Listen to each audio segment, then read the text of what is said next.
അങ്ങനെ ജാസ്മിൻ തന്റെ യൂട്യൂബ് ചാനലിൽ പുതിയൊരു ഷോർട്ട് വീഡിയോ കൂടെ അപ്ലോഡ് ചെയ്തിട്ടുണ്ട്.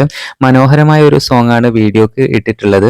ഫാൻസ് മീറ്റിന് പോയപ്പോൾ എടുത്തതാണെന്ന് തോന്നുന്നുണ്ട്. മണിക്കൂറുകൾ കൊണ്ട് 2 ലക്ഷത്തോളം വ്യൂസ് ആണ് ആ വീഡിയോക്ക് വന്നിട്ടുള്ളത്.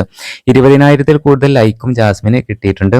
ജാസ്മിൻ ഇപ്പോൾ ടോട്ടൽ 14,50,000-ലേറെ സബ്സ്ക്രൈബേഴ്സും ഉണ്ട്. ജാസ്മിന്റെ യൂട്യൂബ് ചാനലിൽ എന്താണ് ആക്റ്റീവ് ആകാത്തത് എന്ന് പറഞ്ഞ് ഒരുപാട് കമന്റ്സുകളാണ് ജാസ്മിന് വന്നിരുന്നത്. ബിഗ് ബോസ് മലയാളം സീസൺ 6-ൽ ഏറെ വിമർശനങ്ങൾ സൃഷ്ടിച്ച ഒരു കോംബോ തന്നെയായിരുന്നു ജബ്രികൾ. എന്നാൽ വിമർശനങ്ങളെല്ലാം കാറ്റിൽ പറത്തിക്കൊണ്ട് ബിഗ് ബോസിന് ശേഷം ഗബ്രികൾ മുന്നോട്ട് കുതിക്കുകയാണ് എന്ന് വേണം പറയാൻ. ഹൗസിൽ നിന്ന് ഇറങ്ങിയതിനു ശേഷം ജാസ്മിന് ഫാൻസ് കൂടി എന്നതാണ് സത്യം. എന്തായാലും ബിഗ് ബോസ് ഹൗസിൽ നിന്നും ഇറങ്ങിയതിനു ശേഷം ജാസ്മിനും ഗബ്രിയും ഓരോ ഇനോഗ്രേഷൻ പ്രോഗ്രാം കാര്യങ്ങളൊക്കെയായി വളരെയധികം ബിസിയാണ്. എന്തായാലും ജാസ്മിൻ ഇടുന്ന വീഡിയോസ് എല്ലാം മിനിറ്റുകൾ കൊണ്ടാണ് വൈറലാകുന്നത് എന്നുള്ളതാണ് സത്യം.